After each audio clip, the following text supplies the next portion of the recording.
All right, we've gotten to the halfway point with Rome. We saw it go from one village out of many in a diverse Italy to control of the Italian peninsula, the dominance of the Mediterranean, and we've seen it go from legendary kings to elected republic, and now back to monarchs called emperors. Rome brought together most of the regions we have looked at so far and expanded the reach of urban civilization that had started in Mesopotamia to the western limits of Europe and Africa. I've got three objectives for this lecture today. First, I want to briefly give you an outline of the imperial dynasties that succeeded Augustus, roughly the quarter of a millennium from when Augustus started the rule of the emperors, often called the imperial era, even though, as we've seen, there was an empire before there were emperors, until Rome began to experience the series of crises in the 3rd century CE. We will not give a great deal of attention to the individual emperors, but I will give you a few examples so that you have a sense of what these rulers could be like. Second, I want to give you a sense of what the Roman Empire looked like, some of the characteristic elements that made it successful and contributed to the spread of Roman culture, particularly the Roman army, that is the famous legions, and Roman engineering and architecture, which one can still find in ruins all over Western Europe, North Africa, and the Middle East. Third, and I'm adding something new into this lecture here, I want to give you a sense of Rome's place in this remarkable span of several centuries where much of the world was ruled by great empires, from Rome to Persia to China, and despite our focus on war in history, was largely a period of peace. Right, first, let's look at the first emperor, Augustus, and what comes after him. We saw that Octavian, who had renamed himself Augustus, had carefully constructed a position that gave him ultimate power as super patron of the Roman Empire, and especially of the Roman army, but used his masterful propaganda skills to make this one-man rule seem to be traditional and even appealing, continuing many of the institutions of the Republic into the early period of the empire. Now remember how he controlled the army. It now swore loyalty directly to Augustus and to his family. All military victories gave honor to Augustus and his chosen few generals, usually his direct relations by blood or marriage to one of his relatives.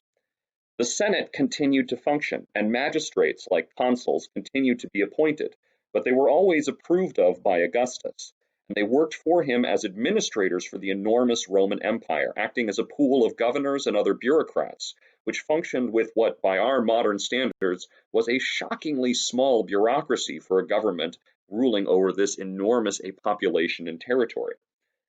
Much of the form of the republic was preserved. Augustus even allowed a small amount of controlled dissent, as long as it was no threat to his power. And he lived long enough that by the time he died, everyone was very used to the idea of an emperor and could really only remember the horrors of the civil wars of the late republic between rival generals.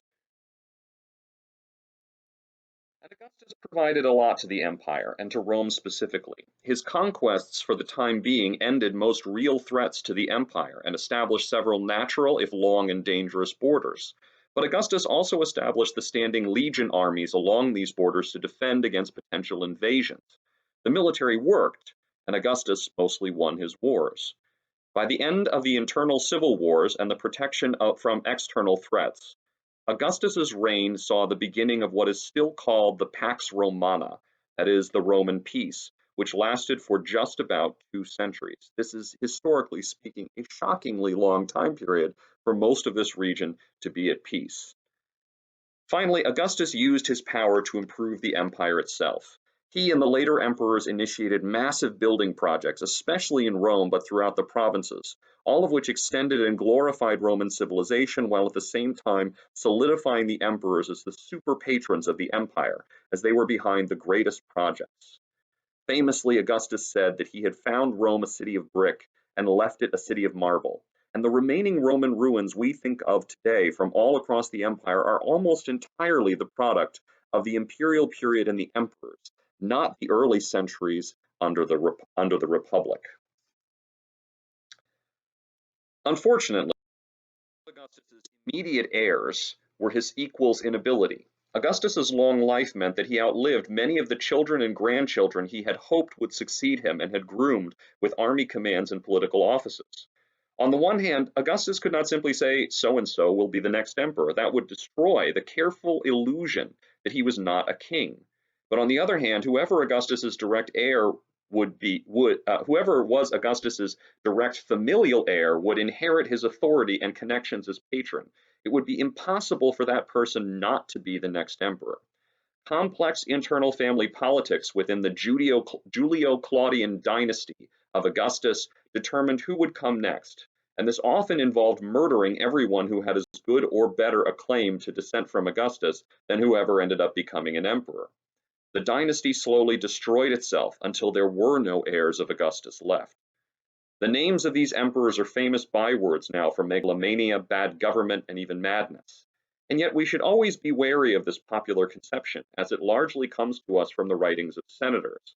And the senators were still working out how they fit into this new order with the emperors. They were often frustrated by the emperors taking all the opportunities for glory and power away from them, and often formed the chief opposition to the emperors. So senators had every reason to despise these new emperors, and in return the emperors were far more likely to execute senators who opposed or simply annoyed them than any of their other subjects. Being near the top in Rome had its advantages, but also greater dangers. The senators, as history later proved, were the potential replacements for emperors, but they were also the ones who tended to write the actual histories that we have left to us. Example of a Julio-Claudian emperor is the last member of the dynasty, the famous Emperor Nero. Nero was a great-great-grandson of Augustus, born in 37 CE. He was one of a number of great-great-grandsons of Augustus, all of whom his mother, Agrippina the Younger, had murdered shortly after Nero became emperor at the age of 16. By the end of Nero's reign, he was the only living relative of Augustus left alive, and the dynasty died with him. Nero was far too young and too inexperienced to rule directly when he became emperor, but his mother Agrippina had carefully arranged to have him made the heir of the previous emperor, his stepfather. Agrippina the Younger is a fascinating figure in her own right. She had carefully positioned herself, a granddaughter of Augustus, as essential to the previous emperor, who was, quite grossly, her uncle. She's an example of how, in some cases, monarchy could end up empowering a select few women simply because their family connections gave them access no one else had and thus made them indispensable, if they could figure out how to use their familial position to their advantage. For a long time, Agrippina the Younger played this role brilliantly, managing to place her son on the throne over her new husband's own natural son. She then poisoned the emperor and attempted to rule through her son Nero. Agrippina made a number of moves to consolidate power for herself. She had her own face put on coins beside her son's, for instance, and was the first woman to be voted the name Augusta, putting her on par with her imperial husband and son. But while she gained enormous power by ruling through imperial men, an excellent example of the potential power of imperial women, her position was unstable because ultimately she could not rule in her own right.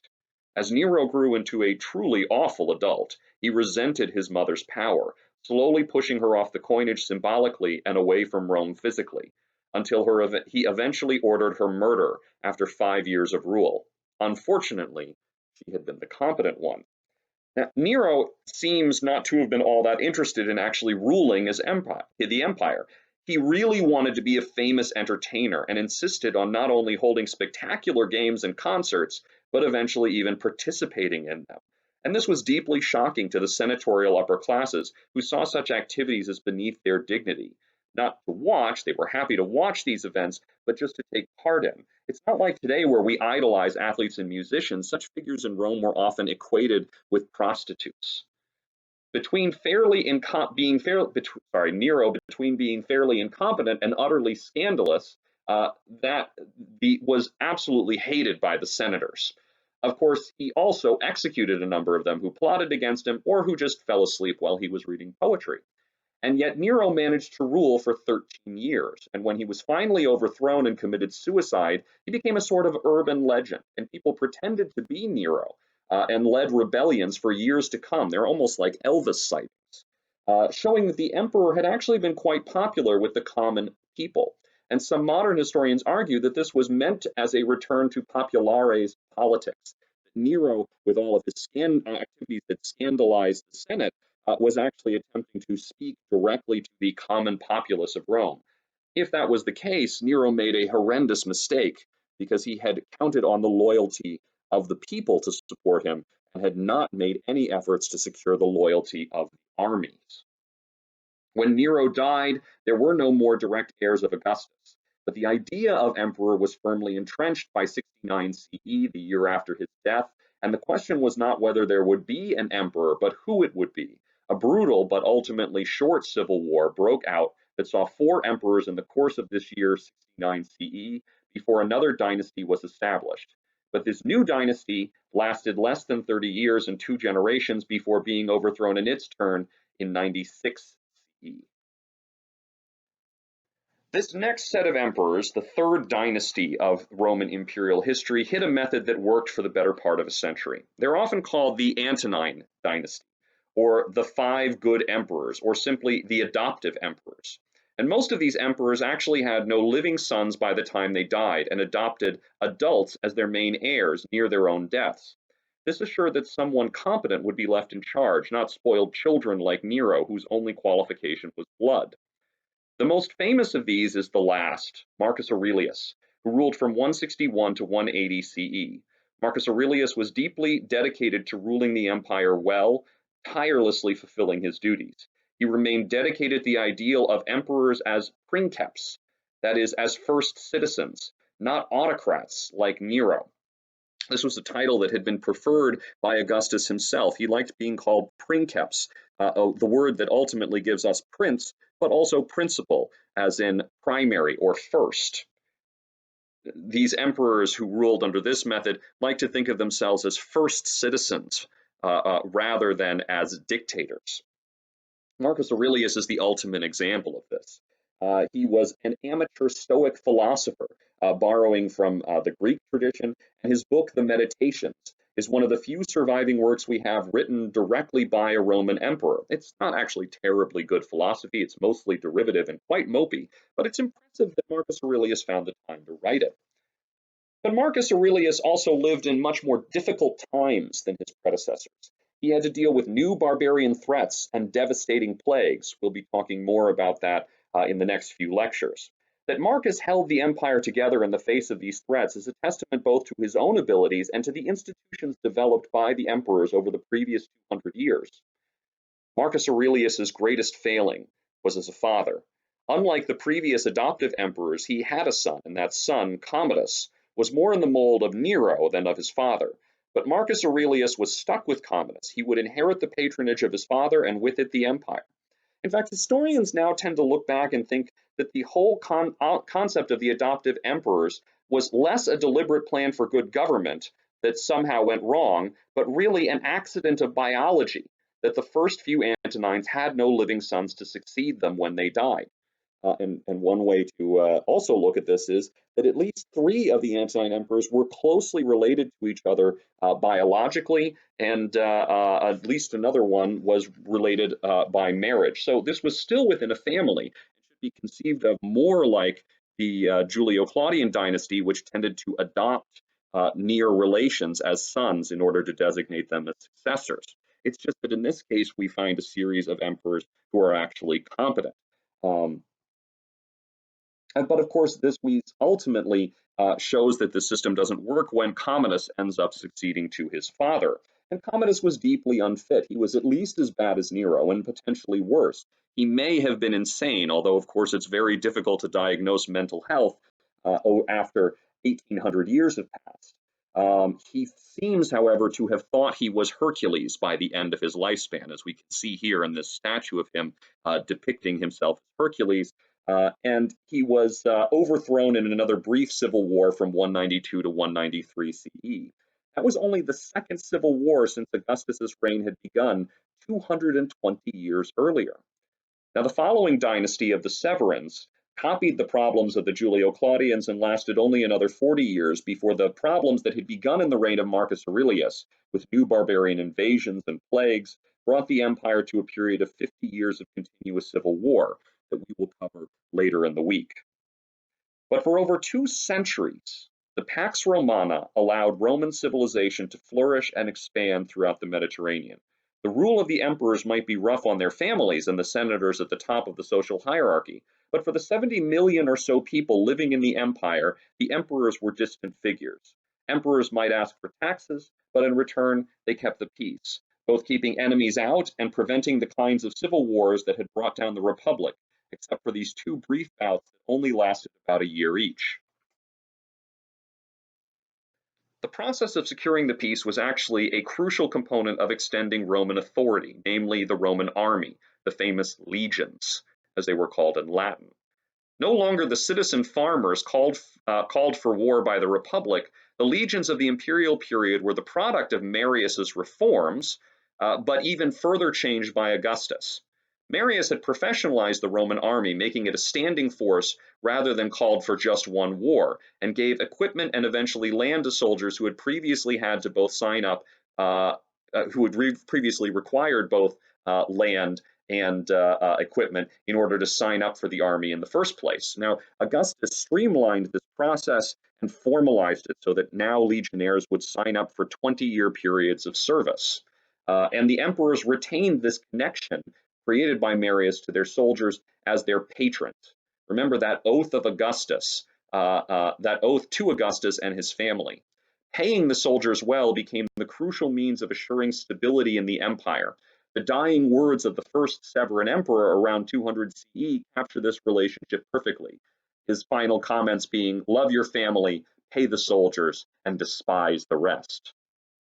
The legions were now permanently stationed on the frontiers of the empire, one group along the Rhine River, another on the Danube, and a third in Syria, with a few others scattered about, especially in Britain. Wherever there is a border, there are now legions. This actually becomes an enormous economic engine in the Roman economy. These soldiers had to be paid and fed, sending enormous amounts of grain, wine, and olive oil out to the edges of the empire to maintain the Mediterranean lifestyle of these hundreds of thousands of soldiers far from home. And when these soldiers were paid in coins, they effectively monetized the local economy at the border, far from the imperial center around the Mediterranean itself. And the regions where they lived caused enormous cities to spring up from what had initially been their barracks, so that many of the major cities of Western Germany and the Netherlands, or in what is today Austria, or further into Eastern Europe, and even as far north as York in England, cities like Cologne, which actually has derived its name from the Latin word for colony, many other cities are ultimately foundations that were meant to initially station the Roman army on these borders. Behind these soldiers, the Romans built an extensive infrastructure that still forms the basis for settlements in the Western Mediterranean and influences the Eastern down to this day. The Romans were not great scientists or philosophers, the way the Greeks of Alexandria, Athens, or Ionia had been, and they acknowledged this. Instead, they were great engineers, and they designed buildings and other projects to facilitate their empire and meet practical needs. Many of these had been designed first during the Republic, but were now perfected, expanded, and most of all, extended to all parts of the empire and built on a new and more massive scale. Perhaps most famously, to ensure troops could move rapidly where they were needed and could be supplied with food and other needs, the Romans built a vast network of roads, much more extensive than the old Persian highway system had been in the Middle East. Roman designs for these roads were so effective that many have lasted down to this day, while others lie underneath the current European highway network still. You can see this massive extension of roads where we know they existed on this map today and get a sense of how complex they were by looking at this cross-section picture of an existing Roman road. These, of course, were not only good for transporting soldiers, but became absolutely essential to trade between various cities across the Roman world.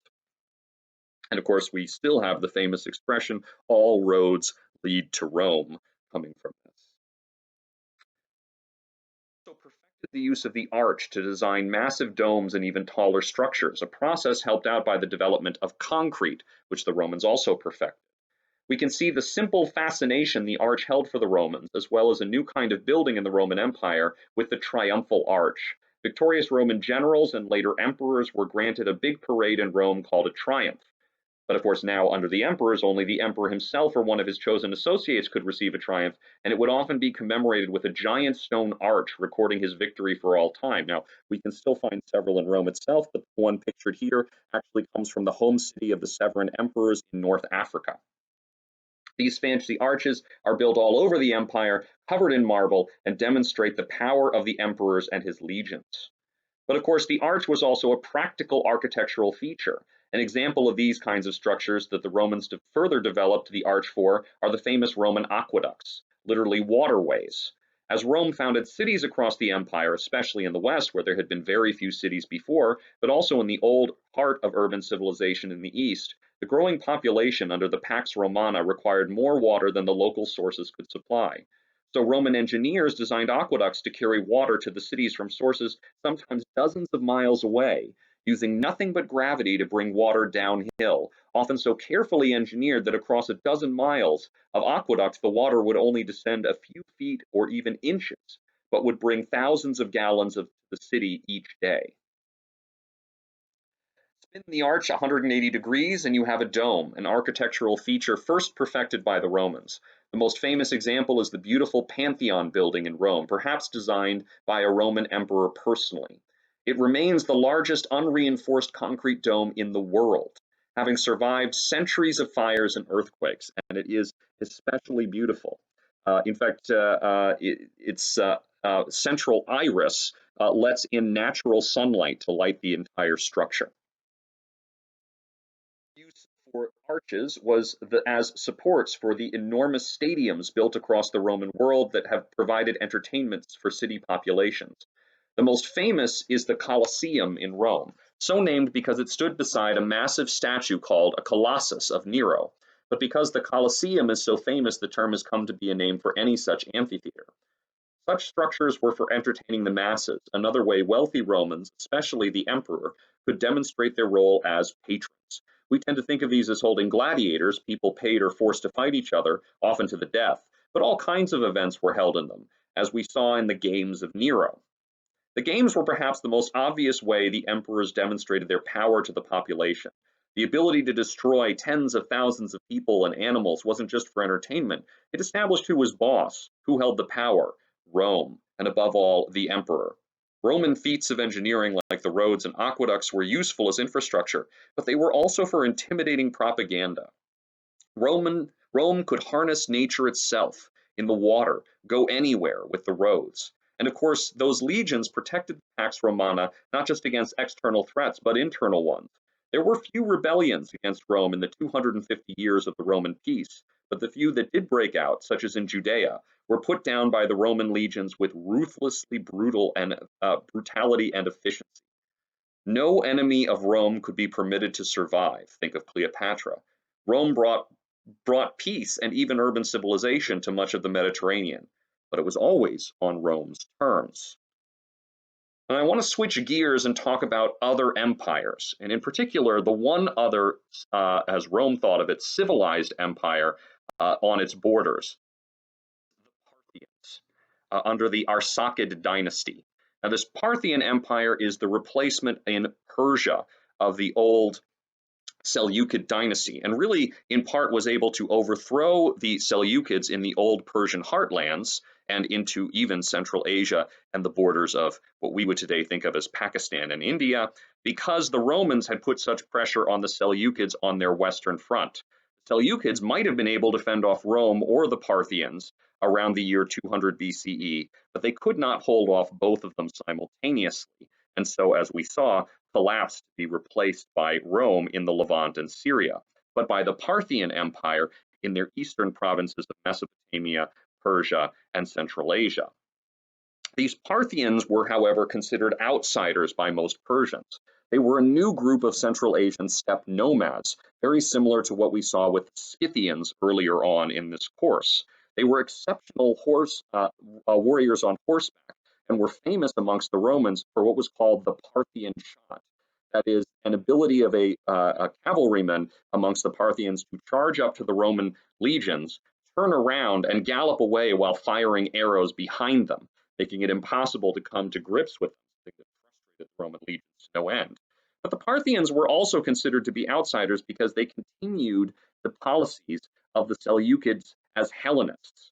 We look at least at particularly the early Parthians, but in some ways all the way down to the end of their reign, they mimicked the Greco-Macedonian culture that had conquered this region under Alexander.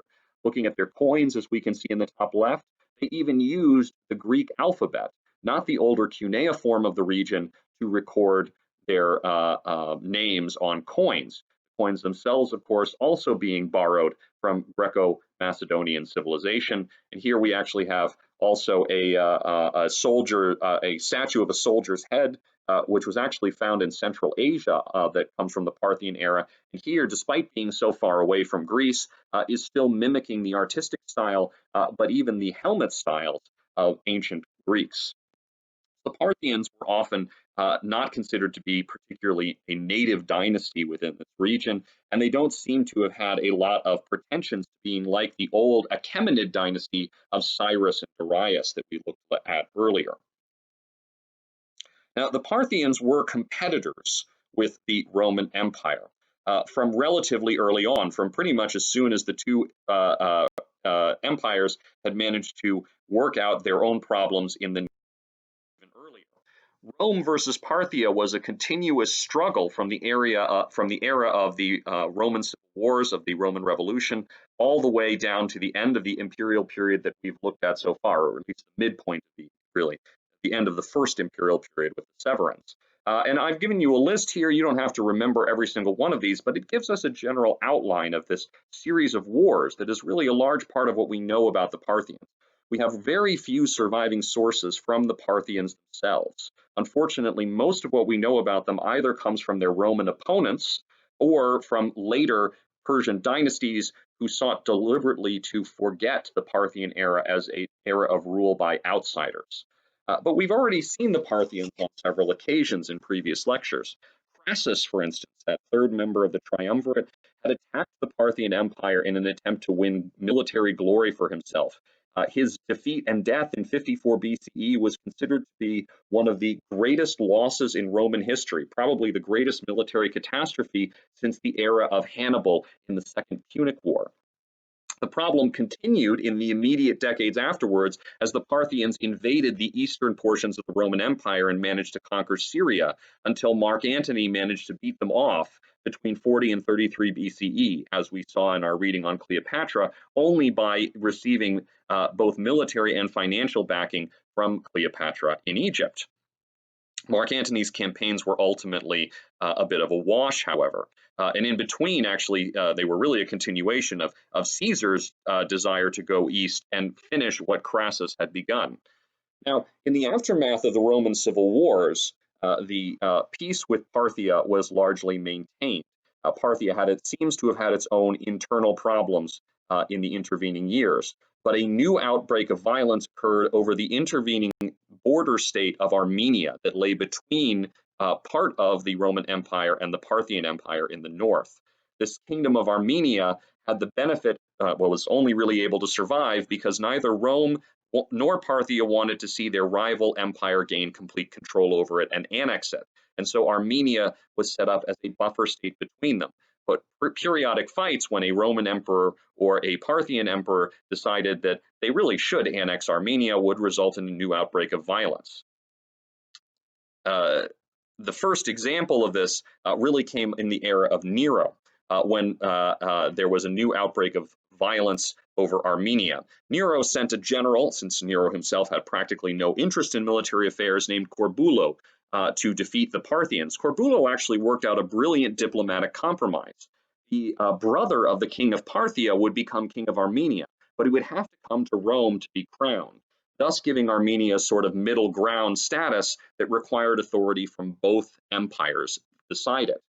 This system worked out very well. Nero was quite happy. He threw an enormous party when the new king of Armenia, the brother of the emperor of Parthia, arrived in Rome. And of course, if Nero knew how to do anything well, it was throw a massive party. And this seems to have solved the problem for another generation or two.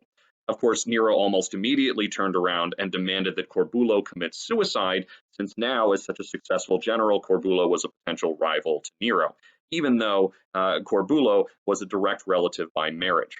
Again, it wasn't really pretty great to be a relative of Nero in this time period. This, like I said, seems to have created a long period of peace in which we have very little record of the Parthians from Roman sources, because they were only primarily interested when war broke out. Trajan, one of the 5 good or adoptive emperors, is another example of these wars. Trajan used an excuse of another border conflict over Armenia to invade Parthian territory from 114 to 117 CE. But this doesn't seem to have been a real attempt to bring down the Parthian Empire, and most of the territory that he conquered was immediately given up as being too far from the Roman imperial center. In fact, all of these wars between the Parthians and the Romans were not really existential wars where one sought to conquer the other, because both really recognized that conquering the entire territory of the other was really beyond the means of an empire in this time period.